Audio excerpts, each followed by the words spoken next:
ஃப்ரெண்ட்வுட்ஸ் நேயர்களுக்கு வணக்கம்.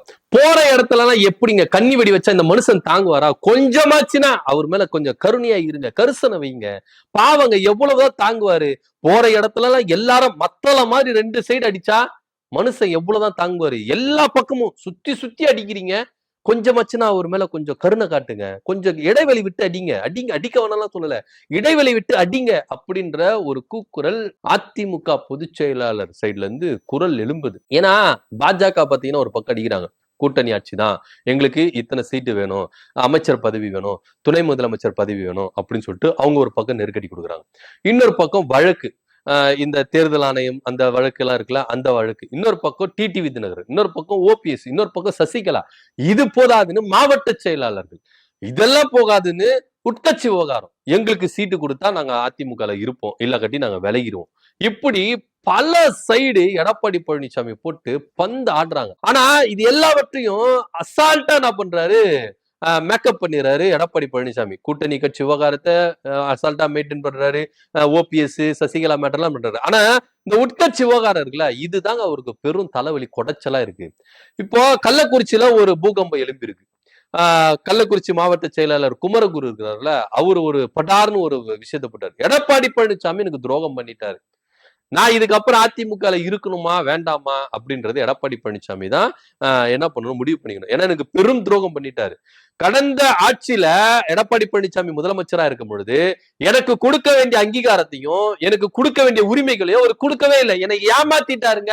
ஏங்க எத்தனையோ பிரிவுகள் உண்டாச்சுல, அப்போ நான் அங்க போறேன் இங்கிட்டு போறேன் அப்படி போறேன், ஆனா நீ என் கூட இருப்பா, உனக்கு தர வேண்டியதெல்லாம் நான் தரேன், உனக்கு செய்ய வேண்டியதெல்லாம் நான் செய்யறேன், அங்கீகாரத்தை கொடுக்குறேன், உரிமைகளை கொடுக்குறேன், எல்லாமே நான் பண்றேன் அப்படின்னு நம்ப வச்சு ஏமாத்திட்டாருங்க எடப்பாடி பழனிசாமி அப்படின்ற ஒரு குண்டுவ பொது வெளியில ஒரு பொதுக்கூட்டத்துல கட்சியினர் முன்னாடி என்ன போட்டாரு, எடப்பாடி பழனிசாமி நம்புறது வேஸ்ட், ஒரே போட்டாரு. இப்போ அதிமுகவுல கரண்ட் அப்டேட் என்ன அப்படின்னு நீங்க நினைக்கிறீங்க?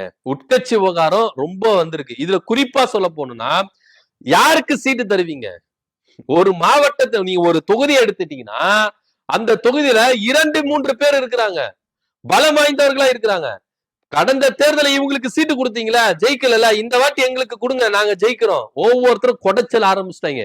இப்ப என்னன்னா யாருக்கு சீட்டு கொடுக்கணும் கொடுக்க கூடாது அப்படின்னு போர்க்கொடி அதிமுகவுல எழும்பிருக்கு. அந்த வகையில தான் திரும்பவும் கள்ளக்குறிச்சியில எனக்கு சீட்டு வேணும் அப்படின்ற ஒரு குரலை குமரகுரு எழுப்பி இருக்கிறாரு. அதற்கு எடப்பாடி பழனிசாமி அசைவு கொடுக்கல அப்படின்ற ஒரு விஷயத்தினாலதான் எடப்பாடி பழனிசாமி கடந்த ஆட்சி காலத்திலேயே எனக்கு துரோகம் பண்ணிட்டாரு, நான் மனவேதனையில இருக்கேன், எனக்கு கொடுக்க வேண்டிய அங்கீகாரத்தை கொடுக்கல, எனக்கு கொடுக்க வேண்டிய உரிமைகளை கொடுக்கல அப்படின்னு ஒரு குண்டை தீங்கி போட்டிருக்கதா ஒரு தகவல் அரசியல் வட்டாரத்துல பரவின்னு இருக்கு. இதை எப்படி எடப்பாடி பழனிசாமி மெயின்டைன் பண்ண போறாரு அப்படின்னு ஒரு பெரிய கேள்விக்குரிய மத்தியில எடப்பாடி பழனிசாமிக்கு எதிராக யாருன்னா பேசுனா உடனேயே என்ன பண்றாரு, கட்சியை விட்டு நீக்கிறாரு. குறிப்பா செங்கோட்டையன் அவர்கள், செங்கோட்டையன் அவர்கள் என்னதாங்க தப்பு பண்ணாரு அப்படின்னா அவர் பெருசா ஒண்ணும் தப்பு பண்ணல. அதிமுக ஒன்றிணையணும் அப்படின்னு சொல்லிட்டு எடப்பாடி பழனிசாமிக்கு பொதுவெளியில கெடு விதித்தாரு. நீ என்னப்பா எனக்கு கெடு விதிக்கிறது, உன்னை கட்சி விட்டு தூக்கி ஆயிடுச்சு கிளம்பு அப்படின்னு சொல்லிட்டு எடப்பாடி பழனிசாமி சீனியர் கீனியர்லாம் பார்க்கல, வரம் கொடுத்தவன் தலையிலேயே கைய வைக்கிறாங்க அப்படின்ற மாதிரி கட்சிக்குள்ள கொண்டு வளர்த்து ஆளாக்கி எம்எல்ஏ ஆக்கி அமைச்சராக்கி அழகு பார்த்த செங்கோட்டையனே கட்சியை விட்டு நீக்கிட்டாரு அப்படின்னு பேசப்பட்டது அந்த காலகட்டத்துல. இப்படியா இருக்கும் பொழுது எடப்பாடி பழனிசாமி சீனியர்னு பாக்குறது இல்ல, தன்னை வளர்த்தவர்னு பாக்குறது இல்ல, முன்னாள் அமைச்சர்னு பாக்குறது இல்ல, இழப்ப பாக்குறது இல்ல, எதுவுமே பாக்குறது இல்ல. தனக்கு எதிரா யாருன்னா எழுப்பிட்டா, தனக்கு எதிரா யாருன்னா பொது வெளியில பேசிட்டா உடனடியா அதிரடியா கட்சியை விட்டு நீக்கிறாருப்பா எடப்பாடி பழனிசாமி, ஜெயலலிதா மாதிரி வந்துட்டாரு அப்படின்ற ஒரு பேச்சு எடப்பாடி பழனிசாமி ஆதரவாளர்கள் மத்தியில பேசப்பட்டதும் ஒரு உண்மையான விஷயம். இப்படியா இருக்கும் பொழுது குமரகுரு பொதுவெளியில இப்படி பேசியிருக்கிறாரு. இவரு இப்போ தேர்தல் நெருங்கிடுச்சு, கூட்டணி ஆல்மோஸ்ட் என்ன ஆயிடுச்சு, உருவாயிருச்சு.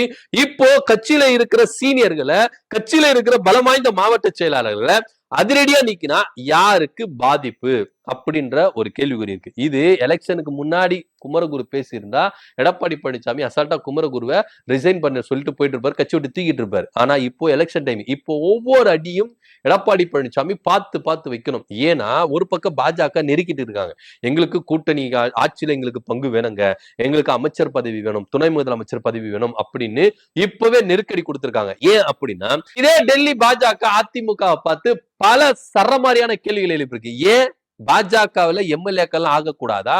ஏன் பாஜக துணை முதலமைச்சர் ஆகக்கூடாதா? ஏன் பாஜக இருக்கிறவர்கள் அமைச்சர்கள் ஆகக்கூடாதா?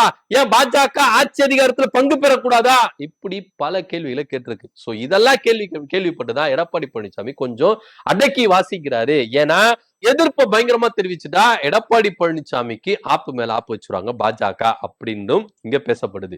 இப்படியா இருக்கும் பொழுது யாருக்கு சீட்டு கொடுக்கணும், எங்களுக்கு சீட்டு கொடுக்கலன்னா நாங்க கட்சியை விட்டு வெளியேறிடுவோம் அப்படின்னு ஒவ்வொருத்தரும் எடப்பாடி பழனிசாமியை மிரட்டிட்டு வராங்க.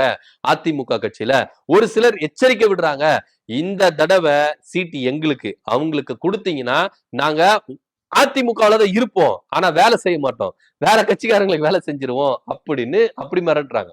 ஒரு சிலர் என்ன பண்றாங்கன்னா, தேர்தல் நெருங்கி வர டைம்ல எங்களுக்கு நீங்க சீட்டு கொடுக்கலன்னா நாங்க கட்சி மாறிடுவோம், ஒருவேளை ஜெயிச்சு கட்சி மாறினா தானே எங்க மேல கட்சி தாவல் சட்டத்தை உண்டு பண்ணுவீங்க, நாங்க ஜெயிக்கிறதுக்கு முன்னாடி என்ன பண்ணுவோம், கட்சி மாறிடுவோம், உங்களுக்கு நாங்க வேலை செய்ய மாட்டோம், வாக்களிக்க மாட்டோம், இப்படி பல நெருக்கடிகளை கொடுத்துட்டு இருக்காங்க. இதன் மத்தியில உட்கட்சி விவகாரம் ஏற்கனவே மாவட்ட செயலாளர் கூட்டத்துல பல சலசலப்புகள் உண்டாச்சு.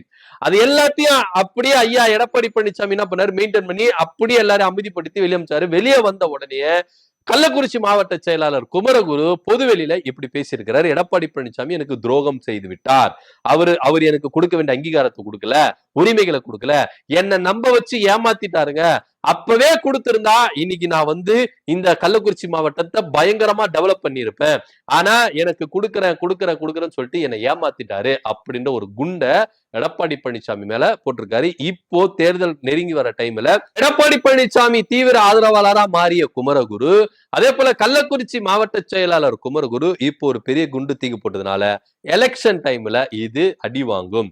எடப்பாடி பழனிசாமிக்கு ஒரு பெரிய பின்னடைவு அப்படிதான் பண்ணும். கூட்டணி கட்சிகள் இப்போ ஆல்மோஸ்ட் உருவாகிருச்சு. கள்ளக்குறிச்சி மாவட்டத்துல எப்படியாவது சீட்டு வாங்கி எம்எல்ஏ ஆகி அதிகாரத்துக்கு வரணும் அப்படின்னு குமரகுரு ஒரு பக்கம் நினைச்சிருக்கிற டைம்ல கள்ளக்குறிச்சி எடப்பாடி பழனிசாமி குமரகுருக்கு தருவாரா இல்ல மாற்று ஆளுக்கு தருவாரா அப்படின்னு. ஏன்னா இந்த எலெக்ஷன்ல எடப்பாடி பழனிசாமிக்கு தீவிரமான ஆதரவாளர்கள் புதியவர்களை கொண்டு வரணும் அப்படின்னு எடப்பாடி பழனிசாமி திட்டம் போட்டதாகவும் தகவல், தன்னுடைய மகன் மிதுன் மூலியமாக இந்த ஆலோசனையை ஈடுபடுறாரு அப்படின்னு பேசப்படுது.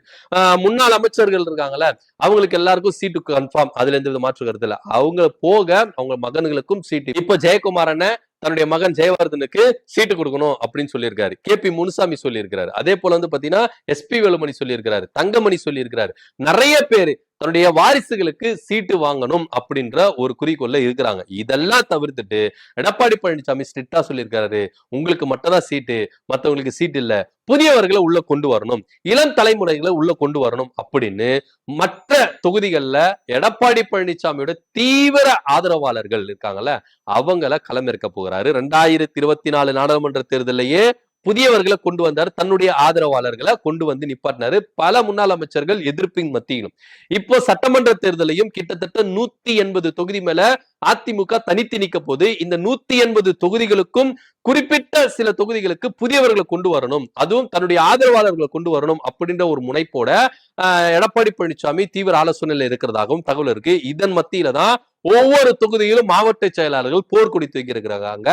அதன் முதற்படியா குமரகுரு பொதுவெளியில இப்படி பேசியிருக்கிறாரு. இது தேர்தல் டைம்ல எடப்பாடி பழனிசாமிக்கு ஒரு பின்னடைவு அப்படின்ற ஒரு கோணத்துலதான் பார்க்கப்படுது. இது எல்லாவற்றையும் எடப்பாடி பழனிசாமி எப்படி மெயின்டைன் பண்ணி சால்வ் பண்ண போறாரு அப்படின்றத பொறுத்திருந்து பார்க்கலாம். இதை பத்தியோட கருத்து என்ன அப்படின்னு கீழே கமெண்ட் பண்ணுங்க. நன்றி, வணக்கம்.